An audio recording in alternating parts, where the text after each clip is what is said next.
Guys, I'm Tre Shield Legends. Welcome to the video. Glad to have you all here with me today talking some raid. We're gonna do 10 rare champions that nobody talks about. We're gonna finish the series here. I don't really think I can do 10 mythical champions that nobody talks about, and who really talks about uncommons or common champion. This will be the third installment of 10 champions nobody talks about, but who knows, there'll probably be more in the future. We're big fans of recycling content ideas, and hey, Plarium is always releasing new champions at the same time. Before that, what are you guys into lately? Like, what are you consuming out there? I am in kind of a Halloween spirit, so I've been listening to a group called Mother. Pretty cool band. Hayloft 2, I want to say, Devil Town, some recommendations. Another one that's not coming to mind right now. I'm reading The Men Who Would Be King by I think something Nicole Laporte. I think it's on the creation of DreamWorks company, the rise and the fall of DreamWorks with like Steven Spielberg and whatnot. Very fascinating if you're into that kind of thing. And lastly, what else? Oh, I just watched the Vince McMahon kind of docu-series on Netflix. I really enjoyed that as well. I'm not even like a massive wrestling fan, but I really enjoy kind of the backstory, the drama, and everything else. Time to go to work. Anyway, those are my recommendations. What are yours? Let me know in the comments below. Today, let's just jump into the rares. What do you say, guys? Enough rambling here. I want to start with probably the most talked about, at least here on the channel, rare out of every rare on the list. But this is a rare that I still have not seen in any top 10 rare tier list at all out there on the internet or whatever. I still don't hear a lot of people talking about this rare in the comments. And his Tre Shield, I will not shut up about this guy. He's like my new version, my 2023 and 2024 version of 2020 and 2021 and 2022 with Kurzad Deepheart, right? Like, I felt like no one gave that little dwarf the respect that he deserves. But Tre Shield is my number 1 or 2 support out of every rare in the game. He's better than a lot of epic champions. He's got a triple hitter with a decreased attack on his A1. Great for Fire Knight, great for anywhere bosses. He's got a heal and an increased defense on a 3-turn cooldown. The heal is pretty solid, 15% of their HP, not his. But the increased defense is the weak version. But still, increased defense is very good if you don't have it, right? So obviously that scales off not your base defense, but your defense after all of your gear. So that 30% defense can be extremely significant, right? Especially when you start creeping up on champions with, 5,000 plus defense or higher. On the A3, revive 2 allies. The only rare in the game still that can revive 2 allies on 1 ability. There's no other option out there. Plays a shield on all revive allies for 2 turns, equal to 20% of their max HP. This is on a 5-turn cooldown, very solid. And speed and faction crypts. So yeah, Tre Shield is just the GOAT, one of my favorite champions out there. Hey, a lot of our champions are in Sylvan Watchers because they've been added to the game, and sometimes it takes a while for people to notice some of these really great options that were just added, especially when we're talking about the rarity. So Bo Smith Flannan, I made a video on this guy. I really like this dude, right? He's got this, I'm gonna start with his Hammer Rhythm passive, has a 50% chance of granting an extra turn when this champion places a decreased speed on 3 or more enemies with his Shatter Knees. This is an A2 ability. You guys know me, I love decreased speeds, my favorite debuff in the game. I try to not go anywhere without it, right? And this is what's in my bag. Attacks all enemies, has a 100% chance on a 3-turn cooldown and placing the weak version of decreased speed. You can ramp this up with that Nature's Blessing there. I always forget the damn name of it, but the blessing that turns the weak versions into the strong versions of the debuffs. That would be great, but even the weak version of decreased speed is great because against wave content, you have 50% chance of granting an extra turn if you land it on 3 or more enemies. But there's more. His A3 ability, increase accuracy on all allies.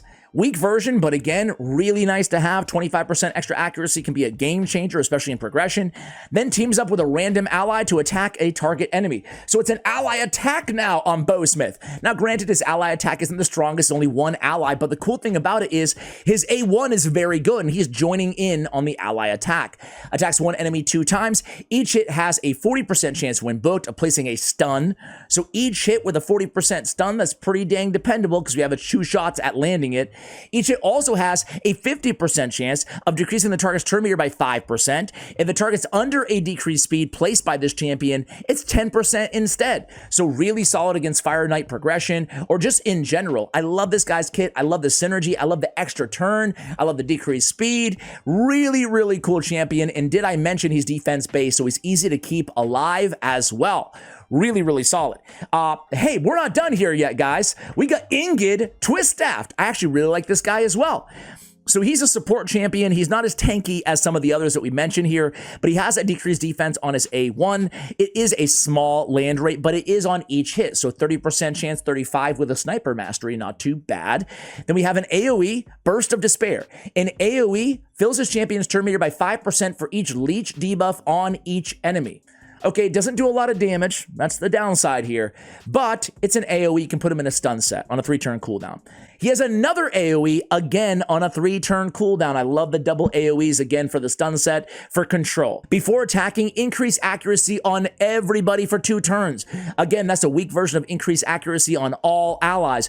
Also has a 75% chance of placing a leech for 2 turns, 80% with the sniper mastery. Man, now he's going to be a great healer for everybody with the leech. He's going to be bringing increased accuracy to the team. He has the decreased defense on the A1. He has 2 AoEs, both on a 3-turn cooldown, and then he has accuracy in all battles by 30. This can be used in Centranos. This can be used in well, anywhere. It's all battles, right? So obviously in faction wars as well. Really, really cool champion. I am a big fan. All right, next up, guys.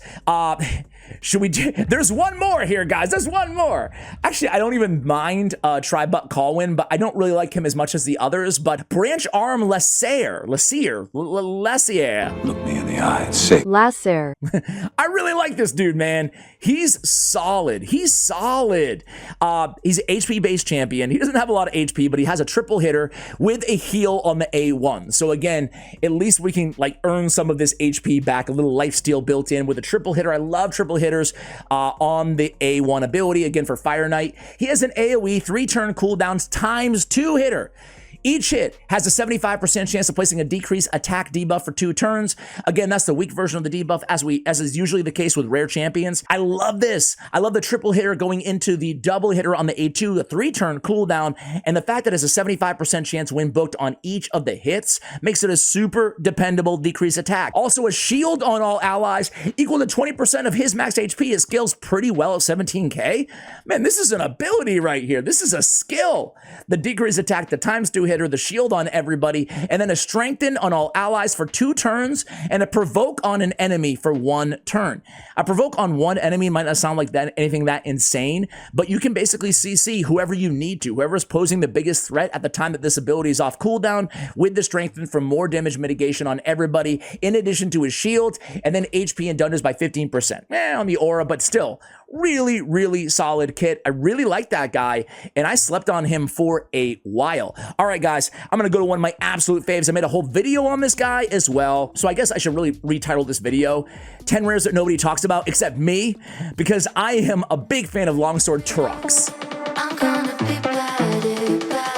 Really good in Centranos. He's defense-based. He's kind of a newer champion to the game. He has a leech on his A1, super solid. He has an AoE with an increased defense on all allies, 3-turn cooldown, increased defense, sign me up.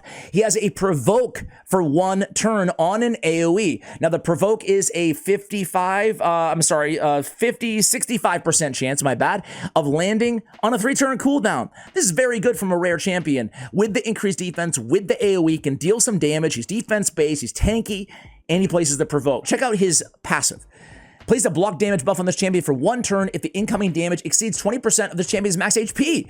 Now, this is on a 4-turn cooldown when booked, 6 unbooked, but this is super solid too. I mean, dishing out all of those provokes, it can be tough to like keep him alive. He's only a rare after all. He's getting hit hard with a lot of A1s, but this block damage just adds even more viability to him as a control provoker damage dealer. Extraordinaire. Counterattacks when hit by an enemy under a provoke. This happens all the time. It's not on a cooldown like the active effect is. So now he's counterattacking all the time, placing more leeches off of his A1 ability. Really good synergy in his kit. I really, really love this champion. He brings defense and dungeons by 25% as well. Guys, next up is going to be an old school. We talked about a lot of new champions. How about some oldies? And this dude is an oldie but a goodie. The Forgotten Reviver. It's Grinner. First thing I love about Grinner is his speed, man.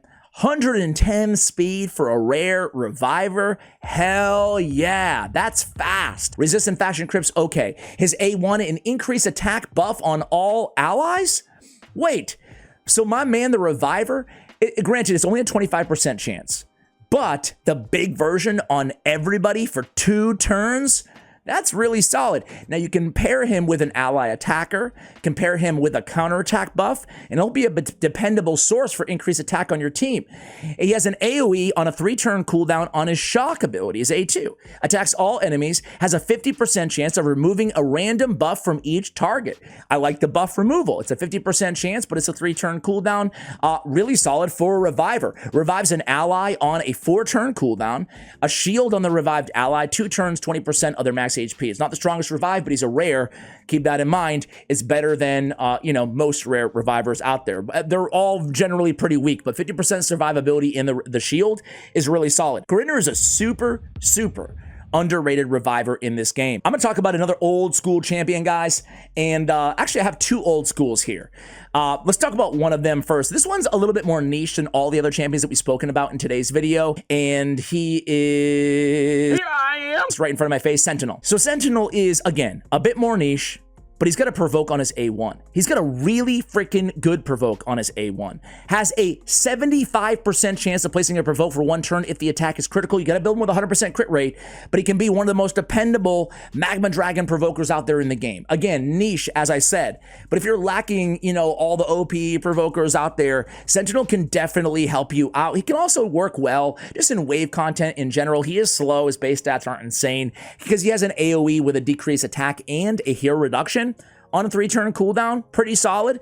He heals himself at the start of his turn, and the heal can be critical, which again is very important for survivability, especially when we talk about the Magma Dragon. So I actually really like Sentinel. Again, a bit more niche than a lot of the other champions we talked about today, but hey, by the way, I like Seer here staring at me. Soulbond, you're well known. You're well known. People talk about you enough. You're not gonna make the video. You're off the hook. Okay, great. Off the hook. Excellent. Right. Okay, cool. I have 2 more before I let you guys go. One of them is Executioner. Man, there's a lot of old school blue affinity rares out there that are really solid, right? Apothecaries, Judge, but Executioner is by far my personal favorite. I've been saying it for a long time, but this guy is the GOAT. You can use him in the end game all over the place. Centranos, Secret Rooms, Doom Tower, wave content. He's got a stun on his A1, a 25% chance, actually a 30% chance when booked.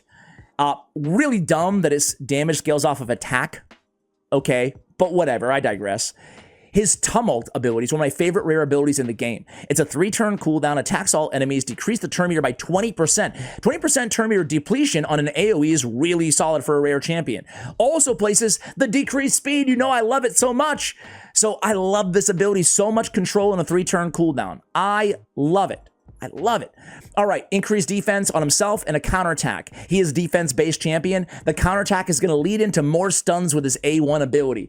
He's my favorite rare controller in the game. I love that he's tanky enough to take a hit. His HP leaves a lot to be desired, but his defense is super solid. He has a defense in all battles aura. Again, you can use this champion as your aura in Doom Tower content. He's available in a lot of secret rooms.